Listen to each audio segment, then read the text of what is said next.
Caleb, thank you for coming on Building Pensacola. I'm glad to have you. Yeah, thanks for having me. I'm looking forward to this.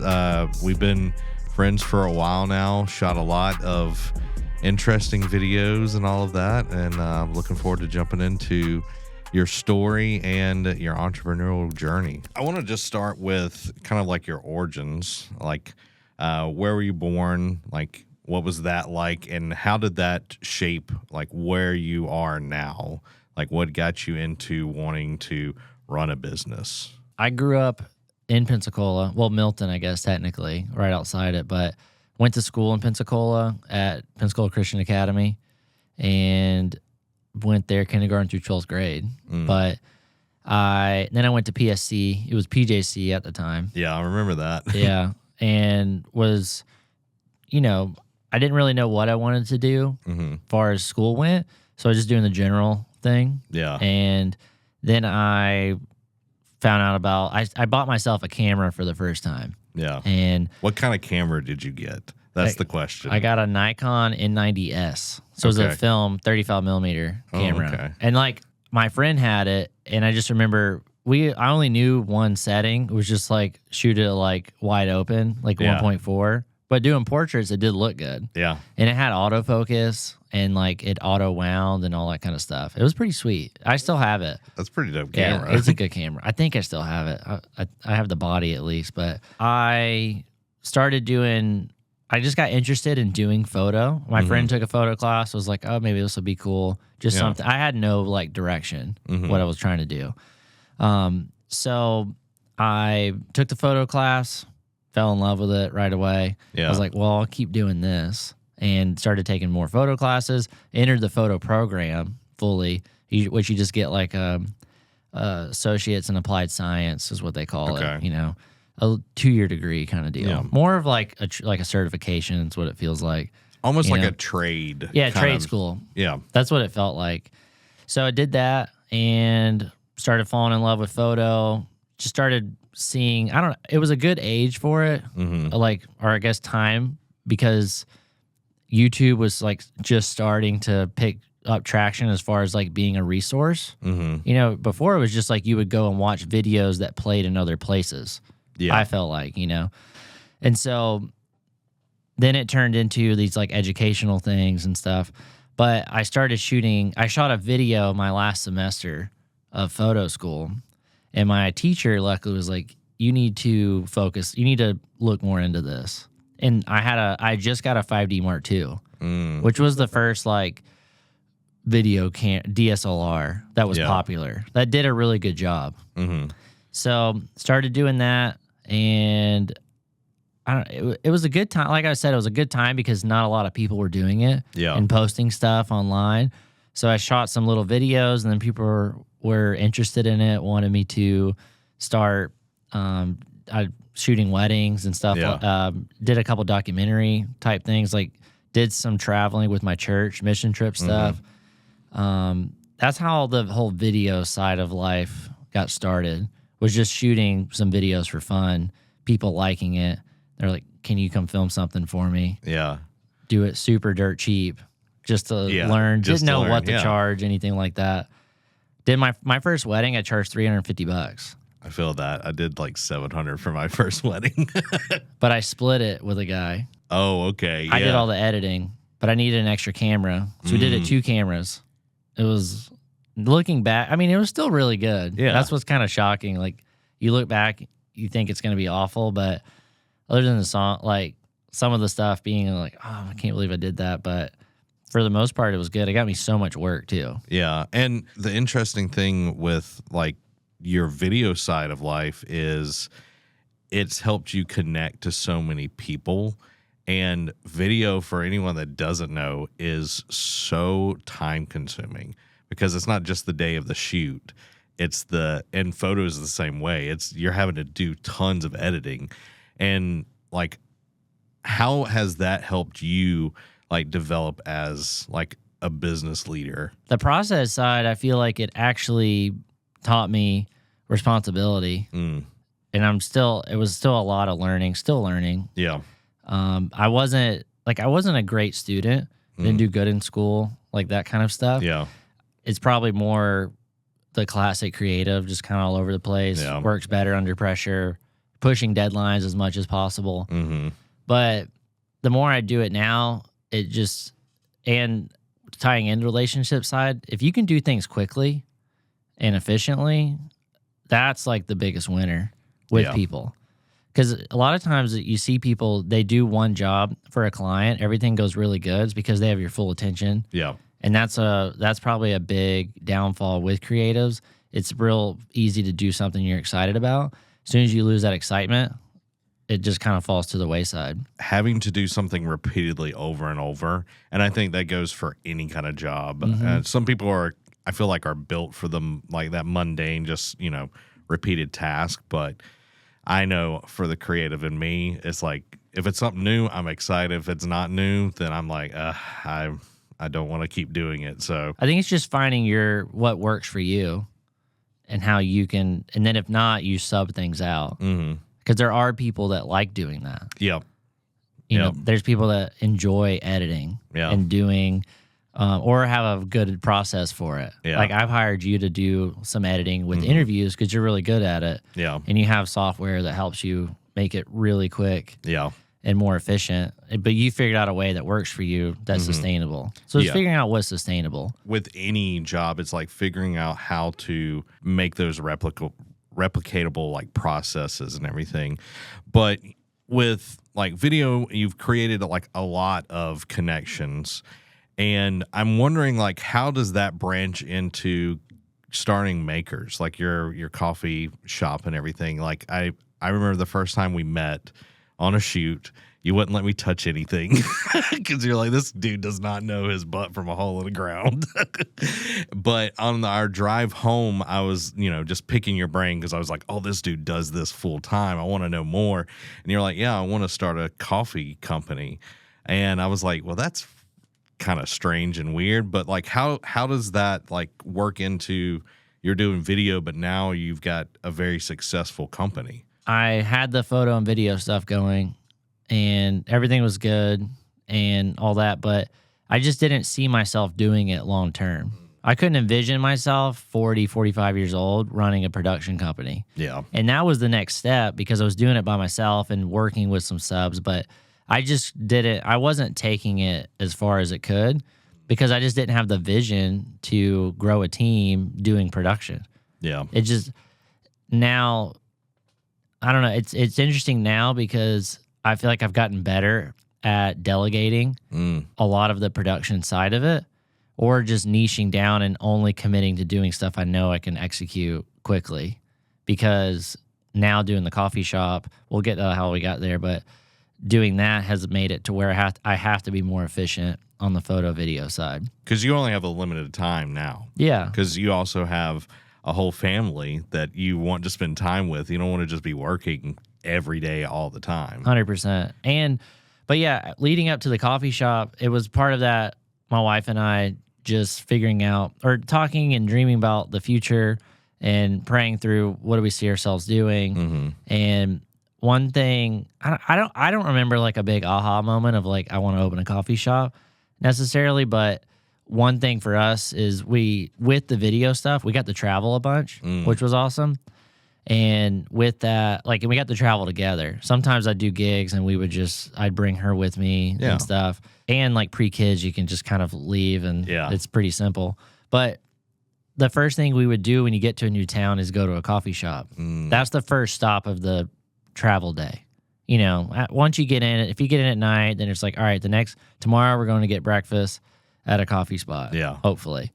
Or at least go get good coffee, then go get food. We got a whole, we'll vibe it out, see what's going on.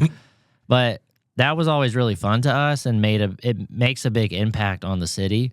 And I think it was more so like my wife thinking it would be really cool to be able to have one of these and be a spot for our city that people can have a first impression of.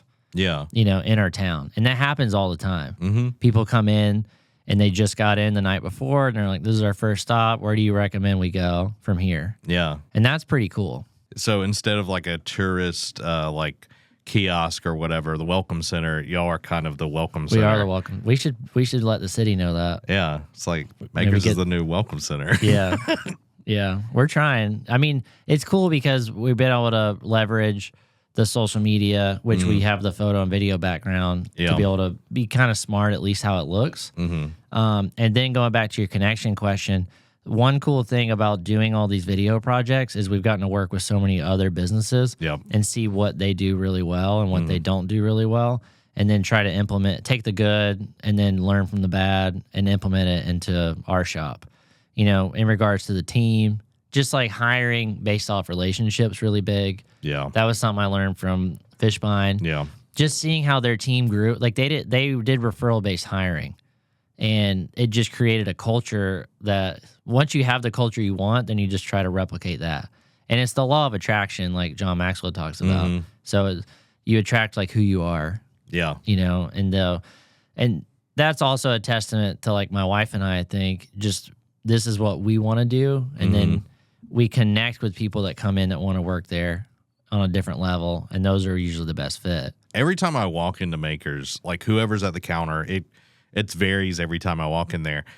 I don't feel like pressured or like because there's some places like, all right, hurry up, get your order. Like it's such a awesome vibe. And I think that's why every time I walk in there, it's like filled. And I'm like, let's go. Let's go. I'm happy for y'all on that. And Haley kind of pushed the idea a little bit there. Like, when was that moment where you were like, okay, I want to take this a little step further than just a thought rattling in my head? I think it was that whole thing of what do we see ourselves doing? We were, let's see, I was 20, like when we started the idea, I was probably 27, 28, almost 28. Yeah. That's when we had the idea of, all right, like, if we're going to do something, we need to, like, I don't know, it was one of those things too. Also, just being believers, you know, something we felt God was kind of leading us. I don't know, he put stuff on your heart, and then you can't not think about it. Yeah. One of those things. It's like indelible on your heart. So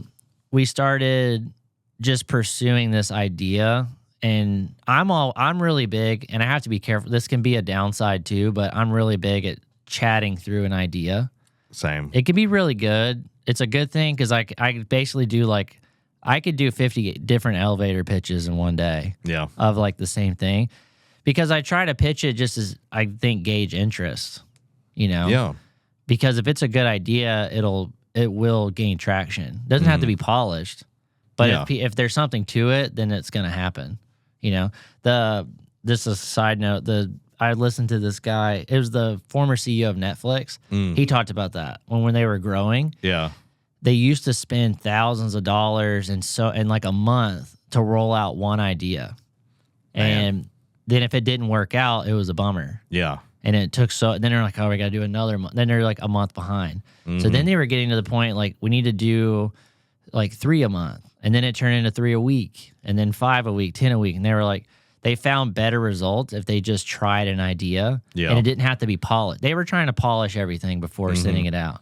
So then they started to just put out an idea, and then if it gained traction, that's what he was talking about. A good idea will gain attention, even if it's not perfect. Doesn't have to be. It's like a snowball rolling down the hill. Like if it's well built, it's not going to fall apart going down the hill.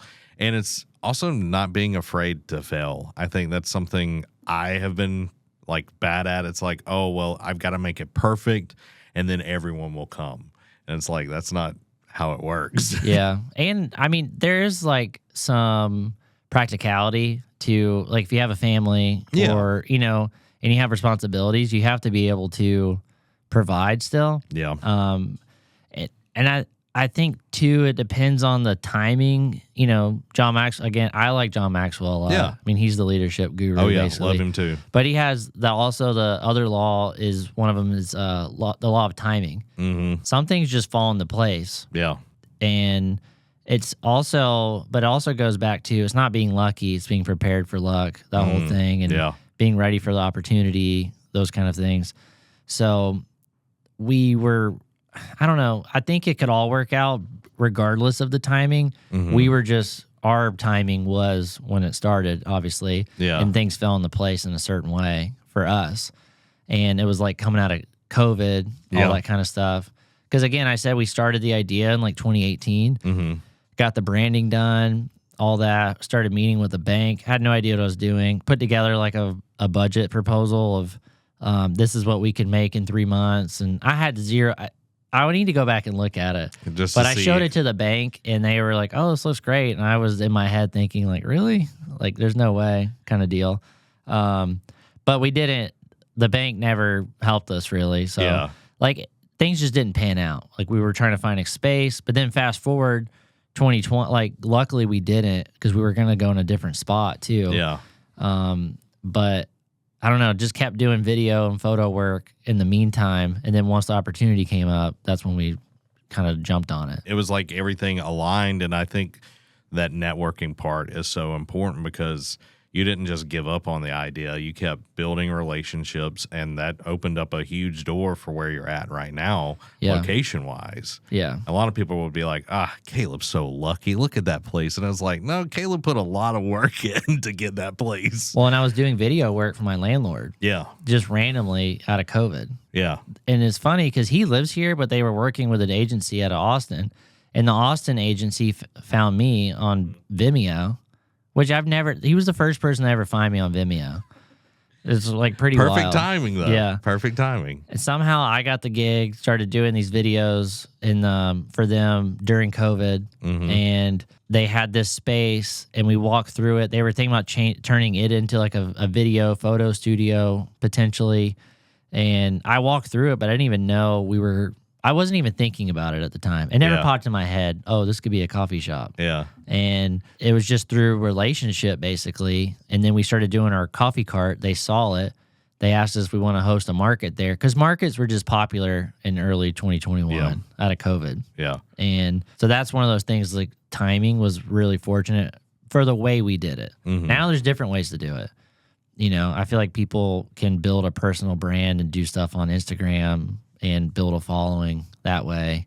It's really effective. Yeah, really effective because a lot of people are on those platforms and doing that. I kind of want to jump into branding real quick. Like you said that you built your branding before you even started, but how much did the videography and photography that both you and Haley do, like, go into your branding? How like every time y'all shoot something for makers, I'm like, dang, it looks so good. Like y'all have got it down to a science. Like, how do y'all go about that? Because so many businesses struggle with like just cohesion when they put stuff out. My wife's really big on making sure everything looks similar on the feed. And she's really big on what the feed looks like. So there's some stuff we post and it's like, all right, we need to hide that after the fact. Yeah. Because that is like the digital billboard, basically. And for a lot of the people we attract that are on social media, there's probably a certain age demographic that's searching for a coffee shop on Instagram. Then there's people that just search on Google, which is a lot. But a lot of people are finding us on Instagram, just people tagging us and stuff. So we put a lot of effort into that. I think, too, it's just we put a lot of hours into creative work. Yeah. So that's just helped. It's just been we're seeing the fruit of all that, that we sowed, pouring, just lots of hours into doing good work, bad work, seeing what works. And then there's also stuff we've just made for clients where it's not our style, but it's what they wanted. But we just know, all right, that's not what we want, So we've been able to like see a bunch of different things too. But then we pull inspiration from other people. Like, I mean, everything, people do. You're always kind of trying to not always just like replicate, but just get inspired from what works, all that kind of stuff. Yeah, because there's a lot of artists in different places. It's like, oh, I like the vibe of this magazine cover. I like this, that, and the other. How do you feel that the branding sets y'all apart from other coffee shops in the area? Ours has definitely got a kind of a... one thing I really like about our brand is I feel like it's got enough fun to it, but it's also... what I do like about the way the guy did our logo, it's got a timeless look to it. Yeah. So I do think a lot of brands, not just in coffee necessarily, but a lot of brands can be very dated. Like you can look at it and be like, that's from like 2008, Yeah. or something, because they go with where the trend, what's trending at the moment. And I think it wasn't our doing, but it was just fortunate who we decided to work with, which was our doing, deciding this guy gets it and all this kind of stuff. I don't know. I just think it fits us. That's probably the main thing. I just think it fits us really well, and we just know how to promote that. Yeah. That's what maybe's different. Yeah, I think it's like a nice hoodie, like when you put it on and it just fits right. Because so many people are like, oh, well, I got a logo off of Fiverr. Well, I paid for it, so I'm going to make it work. I know. It's funny when people are like, they tell you how much they paid for a logo, and you're like, I can tell, or something. Yeah. Like sometimes. Yeah. And, and now everybody knows. A lot of people don't even care. No, they don't. Or they don't think they care. I think, but when it does like attract people, and I didn't even realize this, but like the pink, it's really close to that shade of red, and red like makes people hungry. Oh, okay. That's why Chick-fil-A's red, McDonald's has red in their logo. Bunch of like now you won't unsee it, but red is like the food color. Huh. That is really interesting. All the food brand, because it for some reason that color makes you hungry. I wonder if it's like blood. I don't know. You know what I mean? Going primal. Going primal in there. So what were some of the biggest challenges that y'all faced starting the business? Like first few months, like what are some things and surprises that y'all faced? Yeah. Well, the big one was actually we got hit with a cease and desist letter 2 weeks before we opened. Whoa. Because there was another Maker's Coffee company, but they focus more on online retail. Okay. But we both started our brand within a month of each other. So we had rights to actually just stay as is where we are. But we had to change a few things with online and all this kind of stuff. But we worked with them, and like we had to hire an attorney and all that. It was just a lot of expense we weren't expecting 2 weeks before we opened. It was crazy because we had like this tile inlay. Yeah, at the very front. At the very front, and it was going in the next day. And I just happened to check my mailbox at like 9 o'clock the night before. So I had to text the tile guy like, please don't do this tomorrow. We have to reschedule. And he like totally understood and everything. That was a big like, man, this is kind of wild, Yeah, and it's like that feels like such a huge setback, but clearly y'all worked it out. It's all good now. Yeah. If someone is facing that, like what would you tell them? Like another business owner, like if they get a cease and desist, like how would you help them keep their head on? I mean, I think it's kind of the whole, like the stuff you read about, listen to of people like in the entrepreneurial space. You just constantly are evolving, and, you get knocked down, you try again, all that kind of stuff. For us, we just had, I didn't really know. I mean, there's definitely times you're like, is this what we should be doing? Or you just question like, why is this so difficult? Yeah. But we knew we were supposed to be doing this. Yeah. That was the main thing. We just had peace that like when we started this, we know this is what we're supposed to do. So then anything else just was, well, it's going to work out. And it just kind of always does work out. And things change, which is fine. And I think being okay with change, or if it's not looking the way you thought it was going to look. Yeah. But honestly, we had to change our name to Maker's Cafe and espresso. We added an espresso bar, and that actually fits us way better anyway. Yeah, because y'all got multiple things. Y'all got some food items that it y'all has more of a out. cafe, like European cafe feel. Because even when we open, everybody come in and are like, man, I feel like I'm in Europe right now, And that was a compliment to us. Before we jump into the next part, like you and your dad built out the whole thing. Like I remember like coming in and like getting gear, giving you gear, and like there's just different pieces put together. That was impressive. Like tell me a little bit about that process. Why did you go that way instead of hiring a contractor? Well, we just couldn't afford it. That was the big one. No, for real, looking back, we were fortunate to just be able to get a loan to start the shop, but we should have asked for more. Yeah. Looking back, but it was we were talking about this the other day. It's kind of cool though, because we had a budget that we just had to stick in, and then you just make it work. You just do everything you can. But we were able to like maximize it and go even above that because my dad built houses my whole life. So we were able to pull the permits ourselves. I was basically the GC. I just ran everything. Yeah. Like I worked with my dad and the company he's with, and I lined up everything, met with the architects, scheduled the plumbers, electricians. But I was just fortunate because I grew up around it. Yeah, so you understood. And my dad had all the contacts. Yeah. Yeah, so I could speak the language and just talk to them and make sure they needed they had what they needed for the next day. If they were on site and needed something, I would go get it. Yeah. I'd be like, don't stop working. Just keep going. Please don't. Because it was hard to get them. Yeah. Because they were doing so many builds and all that stuff at the time. But yeah, it was just one of those things. It's just more and more. There's so many God stories we met this girl and her husband who were in town for maybe 8 months to a year because he was in the Coast Guard, but she was an interior designer. They helped open a coffee shop in Nashville. She came up at one of our pop-ups and said, hey, if you ever open up an actual shop, let me know. I'd love to help you out. Just crazy stuff. Again, I know it's God moment and connections and everything, but it's just crazy, like, having that happen, like, multiple times. Like, everything, again, timing, everything just starts falling in line for you, and that's huge. I mean, and that's the part that helps you keep going, too, when the other stuff happens. It's you kind of, at least for me, I'll go back and say, there's no way this is going to stop us when he's already done all these other things. Yeah. It just shows it's impossible that we're supposed to, this is it kind of deal. This is called Building Pensacola, and the whole reason is because we want to talk to businesses that are in Pensacola. So why did you choose to pick downtown Pensacola when you could throw a rock and hit 12 different coffee? There might not be 12, but you know what I mean? There's so many other coffee stores around there, but why downtown? We didn't choose it. That's the thing. It kind of presented itself to us. That's what was very unique about it. Yeah. Practically, it's not.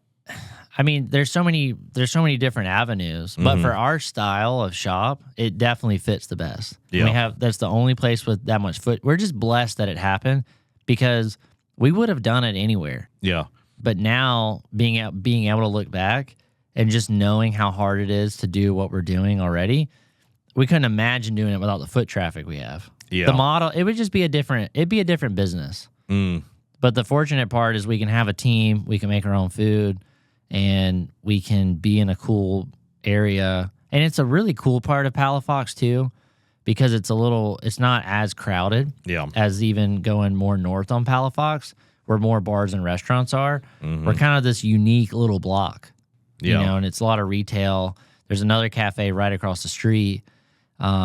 But we just all do our own thing, and they kind of bring more people to that area, which is really cool. And when the Palafox Market is happening, like when they opened up the second part of that, being in the square right there, I think was huge. Yeah, and I think it just shows how with more businesses, that part of Palafox was slower for a while. And I think now, like, we're there. There's another, the cafe across the street's expanded. There's a ice cream down there. There's another lunch bar, Carmen's. And then there's the retail side. It's a perfect little block, really. And I think now that it's growing, and hopefully it helped pull that market in to the Jackson Square, which has just been really helpful on Saturdays, increasing foot traffic. I love that because y'all have become an integral part of the downtown community. Like, how does that feel? Like, when someone's like, man, this is literally, when we come to Pensacola, it's like, we got to go to Makers. Yeah. Like, how does that feel? It's it is cool because even today, before I came here, these two girls, they live in New Orleans now, and I forget why they were over here, but they even said, like, every time we come through Pensacola, we make a trip down to Makers, and that's off the interstate. Yeah. They're just driving through, and they made a special trip down, and that kind of goes back to the whole thing. We do that too. If we're on vacation, we will make a large detour to go to a coffee shop. One, because we want to get good coffee. Yeah. Two, just to check. Now that we're in it, we kind of just like seeing other places, getting inspired and stuff. But we would do that even before we had the coffee shop.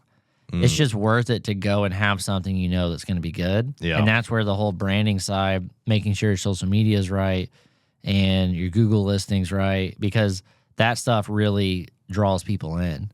Yeah. And because I remember I would look at what machine they were using, the syrups they had.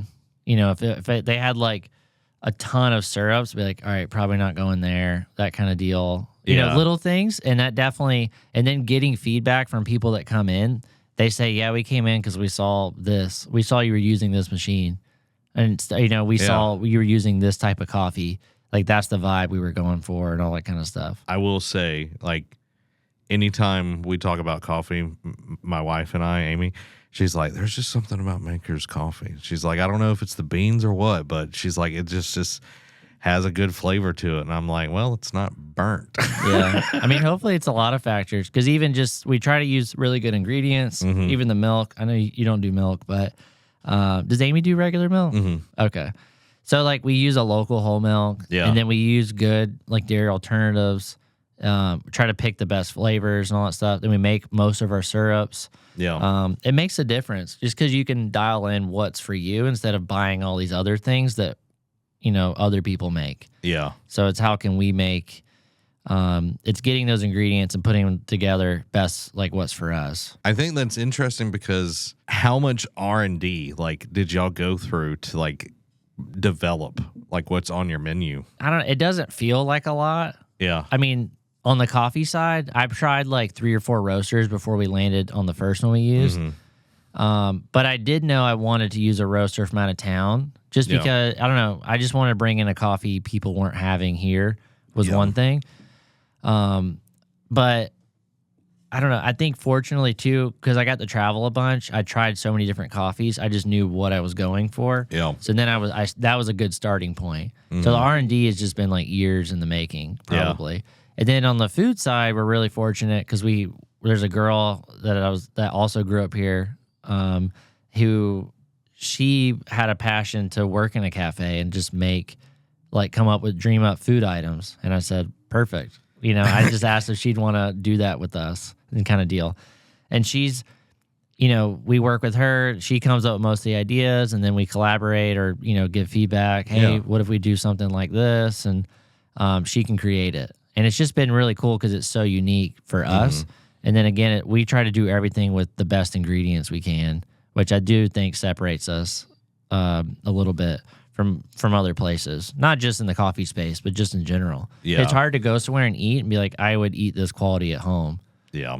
You know, not everything's perfect, but we're like 90% there, which is big. We just get everything that we can as the best ingredients or the cleanest. It's all real food. And I love that because, like, my wife is gluten-free, so it's like coming in there, she knows that she can actually eat something and not, you know, get glutened. And it tastes good. Yeah, it doesn't taste like cardboard. Yeah. Which is the hard part of it. I know we have a bunch of coffee shops down there. How do y'all, like, navigate, like, competition? Like, I know we had the latte art show that I shot down there. We did a live stream kind of thing, and it was super dope and a ton of people. Like, how is the vibe between all the different coffee shops? I mean, for us, I even tell people, like, they're looking for other places to try. That's what's kind of unique about in the coffee space. It's kind of like the bar scene a little bit, where they're like, hey, what's another place I can check out? You know? And I don't know. And with, like, we push a lot of people to restaurants too. Yeah. But in the coffee side, I don't know. I think I try to make a point to go to other shops, meet the owners, just like say, hey, try stuff. A lot of our staff goes to other coffee shops on their day off, and then vice versa, other people from their shops. So, and I think too, just being from here, most of the other shop owners I just kind of know because we used to go there a lot before we opened our own spot. I don't frequent as much just because I'm at work and I don't drink a ton of coffee in a day just to keep myself healthy kind of deal. But so they would just, you know, have it at our shop, but I do try to make a point to stop in places. Yeah. And just, you know, network, connect, that kind of thing. I don't know. I think we're just fortunate. There could be some type of underlying, like, competition that I'm not aware of, but also I also think it's healthy because if they're doing a good job, it makes me want to, like, all right, we have to, like, make sure we're doing good. Yeah. You know, not trying to be, like, better in a sense. Like, I don't kind of go by that way. It's just how do we all, like, do this better? And I think the shops are doing a good job at that locally. Yeah. I think we have a good coffee scene, which is cool. Well, and like the latte like art thing, like seeing so many different shops represented, Yeah. and it was just like, And from hours away. We Yeah. had people drive in like almost 3 hours away. wow. It's crazy, and that was really cool. I mean, that was a way bigger turnout than like the previous year even. Yeah. And so that is really cool to see, is these other shops from different areas and stuff coming through, being supportive. And again, I think it's kind of that bar scene, you know, because they're all kind of tied in. Yeah. And then it's kind of the same in the coffee scene, which is fun. I love that. So a few more questions, and then we'll have some rapid fire ones, which I think you'll enjoy. What are the top 3 problems you didn't expect to face when starting a business? I know you have the cease and desist. I don't think you expected that one. Yeah, we'll leave that one as number 1. That was pretty big. I mean, I think I just didn't realize. I knew it was going to be challenging. I just didn't know how challenging it'd be to manage so many different people. And that's mostly what I do. I feel like I don't make coffee that much. I manage people most of the time. So managing and trying to be the best I can for each individual person. That was probably something unexpected. And then just not having a good grasp on how important time management is was probably a challenge. That was a big challenge. Just between like having young kids, and navigating a new business, how much time it actually takes, that was a pretty unexpected. I mean, I knew it was going to be difficult, but just learning how to navigate it was that was the hard part. Like, I feel like time management is one of my weaker areas. I feel like it's a lot of people's weaker areas, but I want to dive just a little bit deeper on managing your team. Like, you've got a very diverse group of people, a lot of people that are younger than y'all. Like, how is that managing people? Because I have coworkers that are Gen Z, and when I talk to them, sometimes they look at me that like I'm from outer space, referencing something from like 1901 to them. And how is that for y'all? Yeah, it is. It's definitely different, and it's the first time I've been like the old guy. I'm not that old, but no, you're not. Yeah, but it feels like it. All your staff's like, or a lot of them are born like after 2000. Yeah. It's really strange, or they were like in diapers whenever you were graduated high school. It's a weird feeling. Every leader knows is you can't be everything to everyone. Because if everyone's important, no one's important. Yeah. Kind of deal. And we don't have a large team, so it's kind of hard to navigate that at times.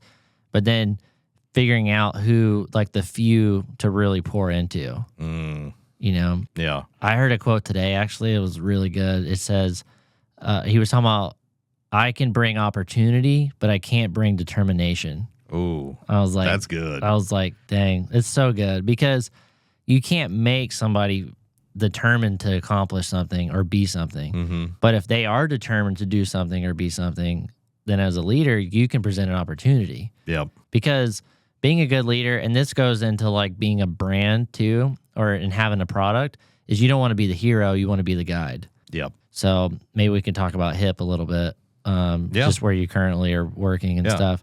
They specialize in marketing for orthodontists, and they're not the hero. The orthodontist is the hero, but they're a guide for them to be able to like get patients and stuff. They're providing that service. Yeah. It's making it to where they can thrive and all that kind of stuff. And I've even taken a lot of those principles and put it into the cafe to where, because a big thing, just our personal mission, my wife and I, is being able to help people get to the next step. Like that's what I get most excited about. Yeah. And just because I'm more of a connector personality, it says, hey, somebody comes in and they're want to do something. I'm like, oh, you should talk to so-and-so. And it's been really cool because we've probably gotten like 3 or 4 people a job just through makers. Because somebody comes in, man, I'm looking for a job in this, and then somebody else comes in, I'm looking to hire somebody. It's like, oh, perfect. Yeah. That kind of deal. That part's been really cool. But yeah, back to the team stuff that you asked. I mean, we've been really fortunate. We have really high retention. We've only had people leave because they've moved away and stuff like that. So I do think we're building a strong culture, but big part of it is we want to help. I know that coffee shop's not the long-term like career. for everyone. And we don't even have the capability yet to do that, but hopefully eventually we will, to where we can have career people as part of the team. And we want to be able to give them more opportunity and, grow financially, all that kind of stuff. So it just takes time. But in the meantime, because I know for me, I worked at a coffee shop. It was so it helped fuel me to do what I was wanting to do, which at the time was, and I still do it, was video and photo. But it was a great base for me to work out of kind of deal. Yeah. And that's part of a lot of my mindset too, just with anything, is I do this so that I can do what I really want to do.